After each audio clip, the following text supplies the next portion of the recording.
ಅಲ್ಲ ಏನ್ ತೊಂದರೆ ಅಂತ ಹೇಳಿ ಒಂದ್ ನಿಮಿಷ ಒಂದ್ ನಿಮಿಷ ಮಹಿಳೆಯರ ಬಗ್ಗೆ ಮಹಿಳೆಯರಿಗೆ ಮೀಸಲಾತಿ ಕೊಟ್ರೆ ತೊಂದರೆ ಏನು ಅಂತ ಹೇಳಿ ಒಂದು ಬೇರೆ ಏನ್ ಬೇಡ ಏನ್ ತೊಂದರೆ ನೀವು ಬೇಡ ಒಂದು ಸಾಮಾನ್ಯ ನೀವು ಪಾರ್ಟಿಯವರಲ್ಲ ಅಲ್ವಾ ವೀಕ್ಷಕರಿಗೆ ಹೇಳಿ ಮಹಿಳೆಯರಿಗೆ ಯಾರಾದ್ರೂ ಮಹಿಳೆಯರು ನೋಡೋರು ಇದನ್ನ ಗಮನಿಸ್ತಾರೆ ಮೀಸಲಾತಿ ಕೊಟ್ರೆ ಇದನ್ನೂ ವಿರೋಧ ಮಾಡ್ತಾರೆ ಅಂತ ಹೇಳಿದ್ರೆ ಇದು ಏನ್ರಿ ಇದು ವಿಪರ್ಯಾಸ ಅಲ್ವಾ ಏನ್ ಹೇಳ್ತೀರಾ ನೀವು ಇದು ಅಲ್ಲ ಇನ್ಫ್ಯಾಕ್ಟ್ ಈಗ ನಾನು ಅದಕ್ಕೆ ಈಗ ನಮ್ಮ ಚಾನಲ್ ಆಗಿರ್ಲಿ ನಾವು ಗ್ಯಾರಂಟಿ ನ್ಯೂಸ್ ನಾವು ಮಹಿಳೆಯರ ಪರವಾಗಿನೇ ಇದ್ದೀವಿ ಜೊತೆಗೆ ಮಹಿಳೆಯರ ವಿಚಾರಕ್ಕೆ ನಾವು ಪ್ರತಿ ಸಲ ಕೈ ಜೋಡಿಸ್ತೀವಿ ನಮಗೂ ಯಾವುದೇ ತಕರಾರಿಲ್ಲ ಬಟ್ ಆ ಟೈಮಿಂಗು ಆಮೇಲೆ ಇದು ಗಿಮಿಕ್ ಈಗ ನಾನು ಕಾಂಗ್ರೆಸ್ ಹೇಳ್ತಾ ಇರೋದು ಅಲ್ಲ ಕಾಂಗ್ರೆಸ್ ವಿರೋಧ ಮಾಡ್ಲೇಬೇಕು ವಿರೋಧ ಪಕ್ಷದಲ್ಲಿದ್ದಾರೆ ಪಾಪ ಅವ್ರು ಇಲ್ಲರಿ ನಾವು ಸಪೋರ್ಟ್ ಮಾಡ್ತೀವಿ ಅಂತ ಹೇಳಕ್ಕಾಗುತ್ತಾ ಅದಕ್ಕೇನೆ ಚರ್ಚೆಗೆ ಇಟ್ಟಿರೋದು ಚರ್ಚೆ ಆಗೇ ಆಗುತ್ತೆ ಕಾಂಗ್ರೆಸ್ ಅವರು ಕೂಡ ನಿಜಕ್ಕೂ ಅವರಿಗೆ ಇಲ್ಲಿ ಕೇಳಿ ಕಾಂಗ್ರೆಸ್ಗಾಗ್ಲಿ ವಿರೋಧ ಮಾಡೋರಿಗಾಗ್ಲೂ ಯಾರು 185 ಸಂಸದರು ವಿರೋಧ ಮಾಡಿದಾರೆ ಅವರಿಗೆ ಇವು ಆಯ್ನ ಮುಖಾಂತರ ನಾನು ಹೇಳುದು ನಿಜಕ್ಕೂ ನಿಮ್ಗೆ ಮಹಿಳೆಯರ ಬಗ್ಗೆ ರೆಸ್ಪೆಕ್ಟ್ ಅಂತ ಇದ್ರೆ ಖಂಡಿತವಾಗ್ಲೂ ಇನ್ನೆರಡು ದಿನದ ಚರ್ಚೆಯಲ್ಲಿ ನೀವು ಅದನ್ನು ಒಪ್ಕೊಂಡು ಎಸ್ ಮಹಿಳೆಯರಿಗೆ ಇದನ್ನು ಕೊಡಿ ಅಂತ ಹೇಳ್ತೀರಾ ಇಲ್ಲ ನೀವು ಮಹಿಳೆಯರ ಬಗ್ಗೆ ರೆಸ್ಪೆಕ್ಟೇ ಇಲ್ಲ ಮಹಿಳೆಯರು ಬರೋದೇ ಬೇಡ ಅಂದ್ರೆ ಅವಾಗ ನೋಡ್ಕೊಳ್ಳೋಣ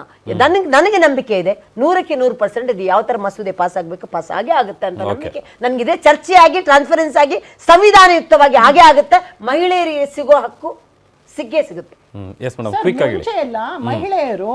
ಮನೆಯಲ್ಲೇ ಇದ್ದು ಅವಾಗೆಲ್ಲ ಮಾಧ್ಯಮಗಳಿರ್ಲಿಲ್ಲ ಟೆಕ್ನಾಲಜಿ ಇಂಪ್ರೂವ್ ಆಗಿರ್ಲಿಲ್ಲ ಮಹಿಳೆಯರಿಗೆ ಏನಾಗ್ತಾ ಇದೆ ಸಮಾಜದಲ್ಲಿ ಗೊತ್ತಿರ್ಲಿಲ್ಲ ಅವಾಗ ಮಹಿಳೆಯರು ಮುಂದೆ ಹೋಗ್ಬೇಕು ಯಾವ ರೀತಿ ಮುಂದೆ ಹೋಗೋದು ಅಂದ್ರೆ ಅದಕ್ಕೆ 33% ಮೀಸಲಾತಿ ಇಡಬೇಕು ಅಂತ ಅವಾಗ ದೇವೇಗೌಡರ ಕಾಲದಲ್ಲಿ ಯಾಕಂದ್ರೆ ಅವಾಗ ನೋಡ್ತಾ ಇದ್ರು ಹೆಣ್ಣು ಮಕ್ಕಳು ಯಾವ ರೀತಿ ಬರ್ತಾರೆ ಮುಂದೆ ಈ ರೀತಿ ಬರಬೇಕು ಹೆಣ್ಮಕ್ಳು ಮುಂದೆ ಇದು ಒಂದೇ ಅವಕಾಶ ಇದ್ದಿದ್ದು ಹೆಣ್ಮಕ್ಳಿಗೆ ಈಗ ಟೆಕ್ನಾಲಜಿ ಇಂಪ್ರೂವ್ ಆಗಿದೆ ನೀವು ಹೇಳಿದ್ರಿ ಇದಕ್ಕೆ ಒಪ್ತಾರ ಅಂತ ಯಾಕೆ ಒಪ್ಪಲ್ಲ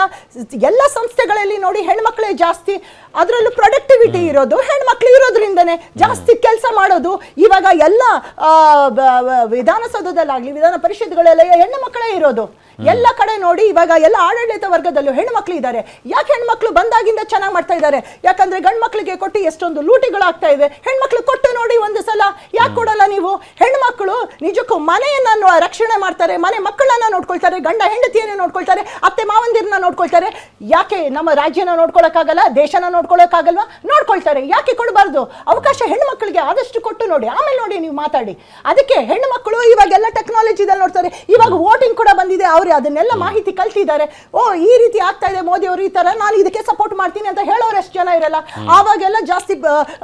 ನ್ಯೂಸ್ ಪೇಪರ್ಗಳು ಓದ್ತಾ ಇರಲಿಲ್ಲ ಇವಾಗ ನ್ಯೂಸ್ ಪೇಪರ್ಗಳು ಬರ್ತಾ ಇದೆ ಓದ್ತಾರೆ ಶಿಕ್ಷಣ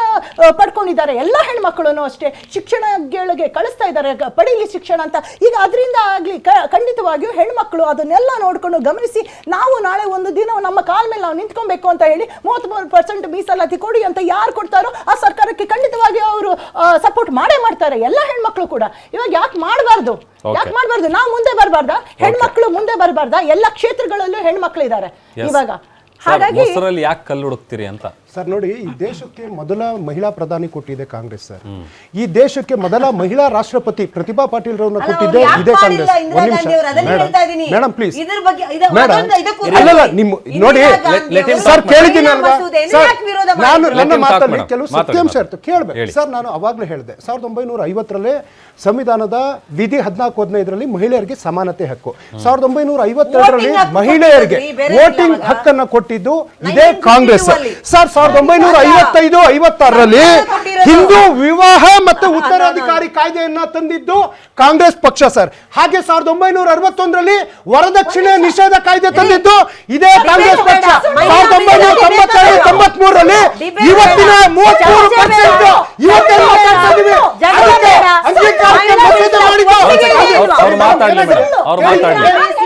ಜನ ವಿಕೃತಿ ಅಂತಾರೆ ಇದಕ್ಕೆ ಪ್ಲೀಸ್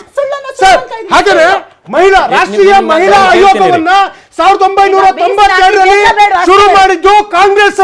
ಹಾಗೆ ಇವತ್ತು ನರೇಗಾವನ್ನ ಇವತ್ತು ಪುರುಷರ ಜೊತೆಗೆ ಸಮಾನ ಉದ್ಯೋಗ ಅವಕಾಶ ಕೊಟ್ಟಿದ್ದು ಕಾಂಗ್ರೆಸ್ ಇವತ್ತು ಗೃಹಲಕ್ಷ್ಮಿ ಆಗಿರ್ಲಿ ಶಕ್ತಿ ಆಗಿರ್ಲಿ ಮಹಿಳೆಯರ ಸಬಲೀಕರಣವನ್ನ ಮಾಡಿದ್ದು ಕಾಂಗ್ರೆಸ್ ಆದ್ರೆ ಇವತ್ತು ಬ್ರಿಜ್ ಭೂಷಣ್ ಅಂತ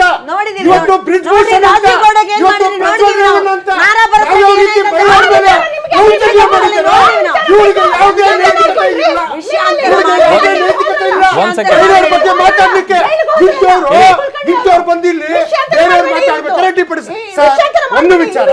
ನಾವು ಯಾರು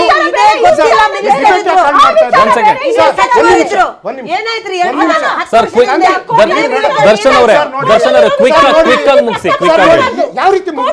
ಈ ತರ ಕಿರ್ಚಾಡ್ರಿ, ಯಾವ ರೀತಿ ಸರ್ ನೋಡಿ, ನಾವು ಡೆಕೋರಮ್ ಇಟ್ಕೊಳ್ರಿ, ಒಂದ್ ಸೆಕೆಂಡ್ ಮೇಡಮ್, ಡೆಕೋರಮ್ ಇಟ್ಕೊಳ್ರಿ. ನೀವೊಬ್ರು ಹೆಣ್ಮಕ್ಳು ಇದ್ದೀರಾ, ಗೌರವ ಕೊಡ್ತೀವಿ. ದರ್ಶನ್ ಈ ಅವರೇ, ವಿಚಾರಕ್ಕೆ ಬನ್ನಿ ಈಗ. ಹೇಳಿ, ಕ್ವಿಕ್ ಆಗಿ ಹೇಳಿ. ಸಾಂತ್ವನ ಹೇಳಿ ಬನ್ನಿ. ಆಸ್ತುಕ್ಕೆ quick ಆಗಿ ಹೇಳಿ. ಏನ್ ಇಲ್ಲಿ ಮಾತಾಡೋದಲ್ಲ ಮೇಡಮ್, ಸಾಂತ್ವನ ಹೇಳಿ ಬಂದ್ರೆ ಒಂದ್ ಸೆಕೆಂಡ್, ನಿಮ್ಗೆ ಕಾರ್ಯಕರ್ತರನ್ನ ಅತ್ಯಾಚಾರ ಒಂದ್ ಮಾಡ್ತಾರೆ. ಸೆಕೆಂಡ್ ವಿಷಯ ದರ್ಶನ್ ಅವರೇ, ವಿಷಯ ಎಲ್ಲೆಲ್ಲೋ ಹೋಗೋದು ಬೇಡ, ವಿಷಯ ಎಲ್ಲೆಲ್ಲೋ ಹೋಗೋದು. ನಾವು ಮಾತಾಡ್ತಾ ಇರೋದು ಮಹಿಳಾ ಮೀಸಲಾತಿ ವಿಚಾರವಾಗಿ. ಒಂದ್ ಸೆಕೆಂಡ್ ಸರ್ ಕೇಳಿ, ಮಹಿಳಾ ಮೀಸಲಾತಿ ವಿರೋಧಿಗಳು ನಾವಲ್ಲ. ಇವತ್ತು SC ST OBC ಮಹಿಳೆಯರನ್ನ ಬದುಕನ್ನ ಅವ್ರ ಹಕ್ಕನ್ನ ಅದಕ್ಕೆ ನಾನು ಹೇಳ್ತಿರೋದು, ಯಾಕೆ ಮೊಸರಲ್ಲಿ ಕಲ್ಲು ಹುಡುಕ್ತೀರಿ ಅಂತ ಕೇಳ್ತಾ ಇರೋದು. ಯಾಕೆ ಇಷ್ಟು ವರ್ಷ 12 ವರ್ಷ ಬಾಯಿ ಮುಚ್ಕೊಂಡು ಕೂತಿದ್ರಲ್ಲ, ಇವತ್ತು ಯಾವ್ದೇ ಜನಗಣತಿ ಆಗ್ದೇನೆ. ಸರ್, ನೀವೊಂದು ಅಡಿಗೆ ಮಾಡ್ಬೇಕಂದ್ರೆ ಒಂದು ಒಲೆ ಬೇಕು ಸರ್, ಈ ಗ್ಯಾಸ್ ಇಲ್ಲ ಬಿಡಿ, ಒಲೆ ಆದ್ಮೇಲೆ ಸೌದೆ ಬೇಕು ಸರ್, ಪಾತ್ರೆ ಬೇಕು ಸರ್, ಅದ್ರೊಳಗಡೆ ನೀರ್ ಹಾಕ್ಬೇಕು, ಅಕ್ಕಿ ಹಾಕ್ಬೇಕು, ಆಮೇಲೆ ಅಕ್ಕಿ ಬೆಂದಿದೆಯೋ ನೋಡ್ಬೇಕು. ಜನಗಣತಿ ಆಗಿಲ್ಲ, ಜಾತಿ ಗಣತಿ ಆಗಿಲ್ಲ, ಸಪೋರ್ಟ್ ಯಾರ ಮೇಲ್ ಮಾಡ್ತಾರೆ ಇವರು? ಯಾರ ಮೇಲ್ ಮಾಡ್ತಾರೆ ಸರ್? ಇದೊಂದು ದೇಶದ್ರೋಹಿ ಕೃತ್ಯ, ದೇಶದ ಒಂದು ಮೀಸಲಾತಿಯನ್ನು ಕಿತ್ಕೊಳ್ಳುವಂತ ಕೃತ್ಯ, ಈ ದೇಶದ OBC ST ಹೆಣ್ಮಕ್ಳ ಹಕ್ಕನ್ನ ಕಿತ್ಕೊಳ್ಳುವಂತ ಕೆಲಸ ಯಾರು ಕೊಟ್ಟಿ ಶಕ್ತಿ ಇವರಿಗೆ? ಇವತ್ತು ದೇಶದಲ್ಲಿ ತಳವರ್ಗ ಏನು ಸಮುದಾಯಗಳಿದಾವೆ, ಅವರ ಒಂದು ಈಗ ನೀವು